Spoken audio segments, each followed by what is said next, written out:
NCERT syllabus 9th standard chapter 2 polynomialsல 11th sum என்ன கொடுத்திருக்காங்கன்னு பார்த்தீங்கன்னா factorize, அதாவது x cube இருக்கு, y cube இருக்கு, z லியும் cube இருக்கு, அதுக்கப்புறம் பார்த்தீங்கன்னா cube இல்லாத terms இருக்குது. ஸோ இந்த ஃபார்முலாவை நம்ம எப்படி ஃப்ரேம் பண்ணுறது, இந்த ஐடென்டிட்டியை எப்படி கண்டுபிடிக்கிறது. இதுக்கு முன்னாடி நீங்கள் பார்த்தீங்கன்னா உங்களுக்கு எக்ஸு ஒய் மேக்ஸிமம் 2 வேரியபிளை வச்சு தான் நம்ம நிறைய படிச்சிருக்கோம். அப்போ இதில் பார்த்தீங்கன்னா 3 வேரியபிள் இருக்குது, அதே மாதிரி கியூபிக் டேர்ம்ஸில் இருக்குது. ஸோ இந்த ஃபார்முலா அல்லது ஐடென்டிட்டியை நம்ம எப்படி ஃப்ரேம் பண்ணுறதுன்றதை முதல்ல பார்ப்போம். ஸோ ஃபஸ்ட்டு ஃபார்முலா எப்படி வரும்னு பார்த்தீங்கன்னா 3 கியூப்ஸ் இருக்குதுங்களா, அப்போ ஃபார்முலாவும் எப்படி தான் ஸ்டார்ட் ஆகும்னு பார்த்தீங்கன்னா x cube plus y cube plus jet cube ஆயிடுச்சுங்களா. அடுத்தது மைனஸ் இருக்குதுங்களா, மைனஸும் இங்கே பார்த்தீங்கன்னா 3xyz இதுதான் ஐடென்டிட்டியில் இருக்கக்கூடிய ஒரு ஃபார்மேட்டு. ஸோ அப்போ x cube plus y cube plus jet cube minus 3xyz இது லெஃப்ட் சைடில் இருக்கக்கூடிய வெர்ஷன். அப்போ ரைட் சைடில் என்ன வரும் அப்படின்னு பார்த்தீங்கன்னா இதே டேர்மை ப்ராக்கெட்டில் போட்டு எழுதுங்க, ஆனால் கியூப் இல்லாமல் எடுத்து எழுதுங்க. Which means x plus y plus z ப்ராக்கெட்டில் போட்டுக்கோங்க. அடுத்த ப்ராக்கெட் ஓப்பன் பண்ணுங்கள். விச் மீன்ஸ் இதுக்கும் நடுவில் என்ன ஆப்ரேஷன் பார்த்தீங்கன்னா மல்டிப்ளிகேஷன். இப்போது இதே டேர்ம்ஸை இதே சிம்பிளோட ஸ்கொயர் பண்ணி எடுத்து எழுதணும். So x square plus y square plus z square. அடுத்தது என்ன பண்ணணும்னு பார்த்தீங்கன்னா காம்பினேஷன் டபுளாக பண்ணணும். எப்படி XY எடுக்கணும், அடுத்தது YZ எடுத்துக்கணும், அடுத்தது ZX.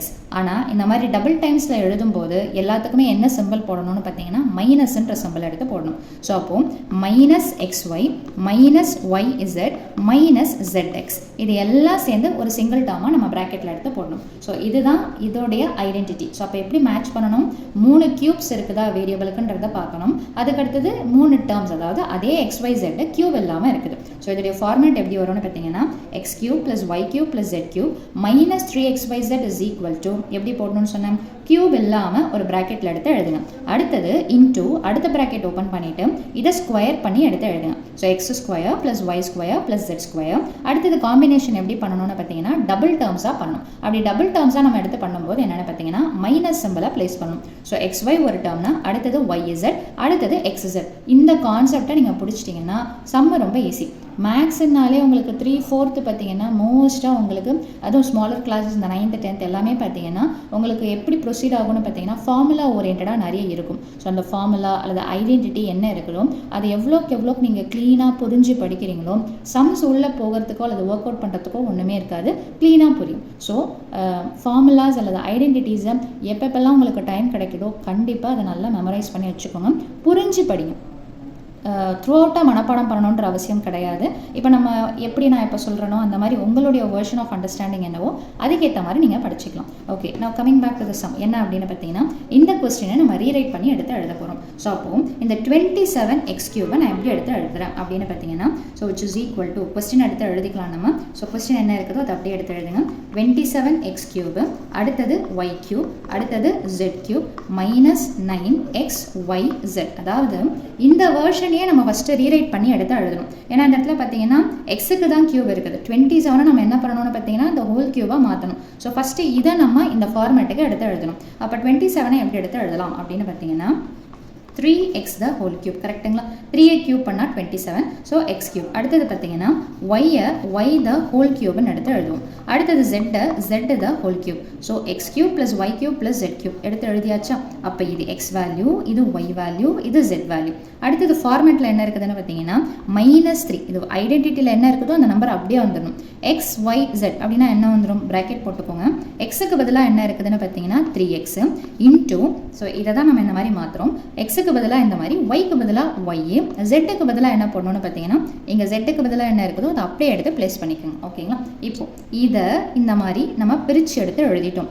ஒரிஜினல் கொஸ்டினை ஃபஸ்ட்டு LHS எப்படி இருக்குதோ அந்த மாதிரி நம்ம பிரித்து எடுத்து எழுதிட்டோம். இப்போது இதோடைய எக்ஸ்பேண்டட் வெர்ஷன் என்னவோ அதையும் நம்ம சப்ஸ்டியூஷன் பண்ணி எழுதணும். So which is equal to, நான் என்ன சொன்னேன், ப்ராக்கெட்டில் இந்த கியூபே இல்லாமல் எடுத்து எழுதணும்னு சொன்னோம். அப்போ ப்ராக்கெட் போட்டுக்கோங்க. ஸோ 3x ப்ளஸ் இங்கே என்ன இருக்குதோ அதை எடுத்து எழுதுங்க, ப்ளஸ் அடுத்தது பார்த்தீங்கன்னா z.